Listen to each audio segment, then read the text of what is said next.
اعوذ باللہ من الشیطان الرجیم بسم اللہ الرحمن الرحیم۔ آج آپ کی خدمت میں امام زین العابدین علیہ السلام کی سیرت اور ان کے حالات زندگی کے بارے میں عرض کرنا ہے۔ ماہ جمادی الاول 38 ہجری کی 15ویں تاریخ تھی کہ جب مالک کائنات نے امام حسین علیہ السلام کو پہلا فرزند عطا فرمایا، جس کا نام علی رکھا گیا، اور اس طرح امام حسین کے گھر میں اس نام کے باقی رکھنے کا سلسلہ شروع ہو گیا۔ اس کے بعد آپ کے گھر میں جو بھی فرزند پیدا ہوتا تھا اس کا نام علی ہی رکھا گیا تھا، اور اس طرح یہ نام زندہ رکھا جا سکے، تاکہ دشمنان ایمان کی مکمل کوشش تو تھی، لیکن امام حسین علیہ السلام نے اس کام کو سلسلے کو جاری رکھا۔ آپ کا لقب زین العابدین، سید الساجدین، سجاد اور اس طرح اور بھی بہت سارے لقب ہیں جو امام کے ہیں۔ کنیت آپ کو ابو محمد کہا جاتا تھا۔ آپ کے زین العابدین ہونے کی اصل وجہ یہ ہے کہ سرکار دو عالم نے آپ کو یہ لقب عطا فرمایا تھا اپنی زندگی میں یہ خبر دے کے کہ روز قیامت جب زین العابدین کی آواز دی جائے کون ہے عبادتوں کی زینت، تو میرا ایک فرزند علی بن حسین لبیک کہتا ہوا بارگاہ الہی میں حاضر ہوگا۔ اور اس کی مزید تائید اس واقعے سے بھی مل کے جسے صاحب مناقب نے نقل کیا ہے کہ آپ نماز تہجد میں مصروف تھے کہ شیطان نے اژدہا کی شکل میں آ کر اذیت دینا چاہی، لیکن جب آپ نے اس کی طرف توجہ نہ کی تو شکست کھا کر چلا گیا، اور ہاتف غیب سے آواز آئی انت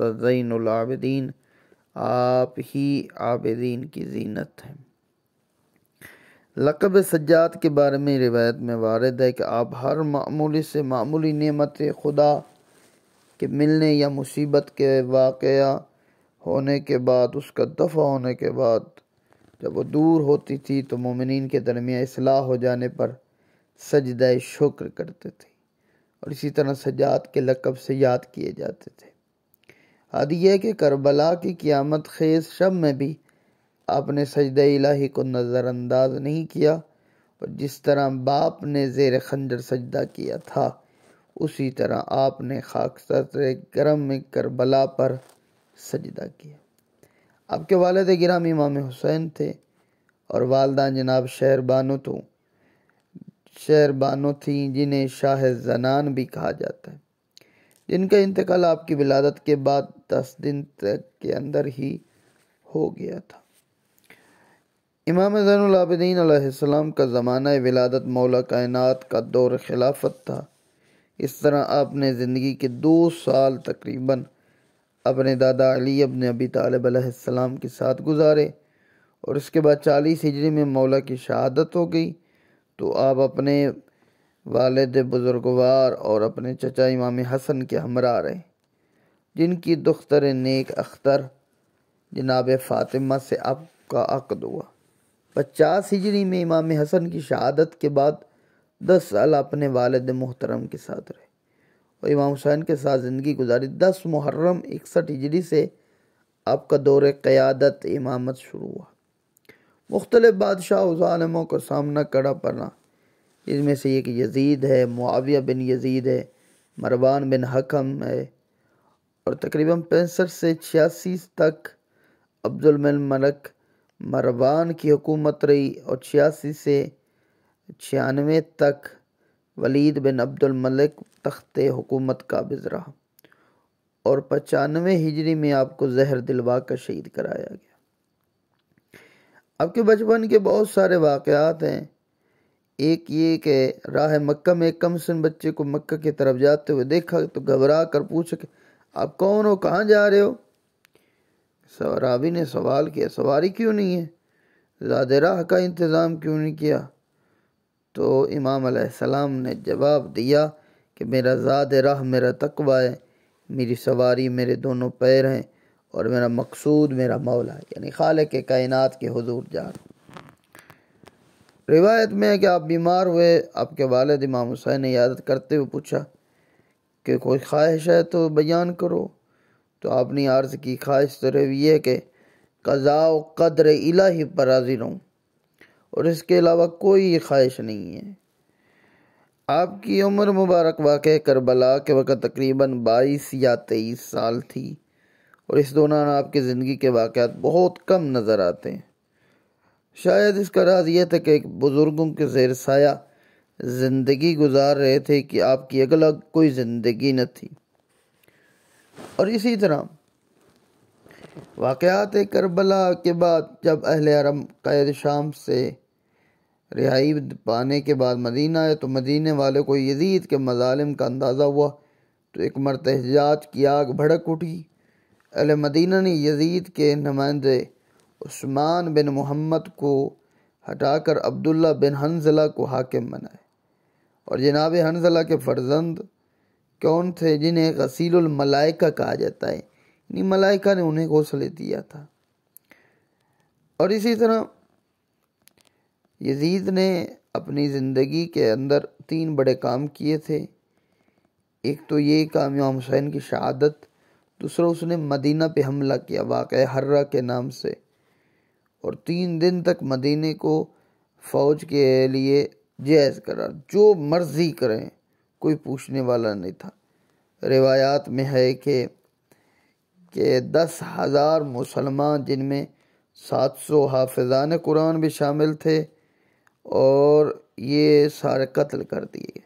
ہزاروں خواتین کی عصمت دری کی گئی، سارا شہر لوٹ لیا گیا، اور اسی طرح جس کے نتیجے میں وہ پورا کا مدینہ برا حال ہو گیا تھا۔ اور یہ واقعہ 27 ذی الحج 63 ہجری کو پیش آیا۔ امام علیہ السلام ایک دیہات کی طرف منتقل کر کے جہاں دور حکومت مولا کائنات رہا کرتے تھے۔ لشکر یزید بن ابی سارے مدینہ سے غلامی کی بیعت لینے کے باوجود آپ سے تقاضا بیعت نہیں کیا تھا، کیونکہ اس نے لکھا خط کہ یزید نے کہ امام سجاد علیہ السلام کو اور اس کے خاندان کو کچھ نہیں کہنا، باقی مدینے والوں میں سے جو بھی انکار کرے اس کی ناموس، عزت، اس کا مال، اس کا خون سب تم پر حلال ہے، جو کچھ مرضی کرنا۔ اور اسی طرح آخری وہ تیسرا کام جو یزید کا تھا وہ اس طرح تھا کہ اس نے خانہ کعبہ پہ حملہ کیا۔ جب عبداللہ بن زبیر نے کہا کہ میں نے جناب اس کی بیعت نہیں کرنی، تو اس نے اس پر حملہ کر دیا تھا۔ اور اسی طرح روایات میں ملتا ہے کہ امام سجاد علیہ السلام نے اپنی زندگی کے اندر ایک دفعہ حجر اسود کے نصب کرنے کا وقت آیا تو آپ نے وہاں پر بھی ایسے ہی کیا کہ جیسے اپنے جد امجد امام رسول اکرم صلی اللہ علیہ وآلہ وسلم کے زمانے میں کیا تھا۔ اور اسی طرح زوجات کے اعتبار سے مختلف شریک حیات رہی ہیں، جن میں سے جناب فاطمہ بنت حسن ہے، جنہیں امام محمد باقر کی والدہ بھی بننے کا شرف حاصل تھا۔ آپ کی اولاد 11 بیٹے اور 4 بیٹیاں ہیں، جن کی نام یہ ہیں کہ امام محمد باقر عبداللہ حسن زید عامر حسین عبد الرحمن سلیمان علی محمد اصغر حسین اصغر ختیجہ فاطمہ علیہ ام کلثوم، یہ آپ کی اولاد تھی۔ اور اسی طرح عبادت میں کائنات کے اندر کوئی شخص ایسا نہیں تھا کہ جو زین العابدین کے نام سے یا لقب سے جانا جاتا تھا۔ قیامت میں بھی اس نام کے ساتھ پکارا جائے گا۔ اور یہ اور بات ہے کہ امام باقر نے بھی اس عبادت کی شدت و کثرت سے روکنا چاہا، فرمایا کہ ذرا وہ صحیفہ تو لے آؤ جس میں میرے جد امیر المومنین کی عبادتوں کا تذکرہ ہے۔ پھر اس صحیفے کو سامنے رکھ کر فرمایا کہ اس منزل عبادت کو کون پا سکتا ہے؟ کیوں نہ ہو، اگر آپ کی عبادت نے آپ کو زین العابدین بنایا ہے تو امیر المومنین کی ایک ضربت ثقلین کی عبادت پر بھی بھاری ہے۔ آپ کی کیفیت یہ ہوتی تھی کہ وضو شروع کرتے تھے تو چہرے کا رنگ بدل جاتا تھا، اور فرماتے تمہیں نہیں معلوم میں کس کی بارگاہ میں جا رہا ہوں۔ خشوع و خضوع کا یہ عالم تھا کہ ان کا ایک بیٹا گر گیا کنویں میں، لیکن عبادت میں مصروف ہو گئے اور کنویں سے اپنی امانت کی واپسی کا مطالبہ کر دیا، اور اس طرح بچے کو نکالے اور دامن بھی ان کا بھیگا نہ ہوا۔ خوف خدا کی یہ کیفی کہ نماز میں مصروف تھے، گھر میں آگ لگ گئی، سو نماز کو مختصر نہیں کیا، بلکہ فرمایا میں جہنم کی آگ سے بجھانے میں مصروف تھا، مجھے یہاں کے آگ کی کوئی فکر ہی نہیں تھی۔